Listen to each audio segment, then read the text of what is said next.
पश्चिम घाटाच्या हिरव्या गर्द झाडीतून नागमोडी वळण घेत डौलाने सरसरणारा हा साप म्हणजे the orange snake of India. इंटरनेटवर तुफान व्हायरल होतोय.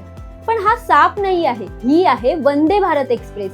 नुकत्याच बेंगळूर ते मंगळूर दरम्यान सुरू होत असणाऱ्या वंदे भारत एक्सप्रेसची 12 ऑगस्ट 2026 ला सकलेशपूर सुब्रमण्यम रोड या पश्चिम घाटातील अवघड मार्गावर टेस्ट ड्राईव्ह घेण्यात आली. पश्चिम घाटाचं सौंदर्य जितकं अप्रतिम आहे तितकंच त्यावर हे प्रोजेक्ट उभं करणं चॅलेंजिंग होतं. 55 किलोमीटरचा घाट मार्ग, भयंकर चढ, शार्प वळण, बोगदे आणि पूल यामुळे या मार्गावर रेल्वे गाड्यांसाठी साधारण 30 km/h अशी स्पीड लिमिट ठेवण्यात आली आहे. पण आता सकलेशपूर सुब्रमण्यम रोड मधलं इलेक्ट्रिफिकेशन पूर्ण झाल्यामुळे आणि वंदे भारत एक्सप्रेसला इमर्जन्सी ब्रेकिंग सिस्टीम जोडली गेल्यामुळे लवकरच आपल्याला या आरामदायी ट्रेनने प्रवास करायला मिळेल अशी आशा आहे. तुम्ही पश्चिम घाटाचं सौंदर्य अनुभवायला रेडी आहात का? आम्हाला कमेंट करून जरूर कळवा आणि अशाच इंटरेस्टिंग व्हिडिओजसाठी सबस्क्राईब करा जबरी खबरी.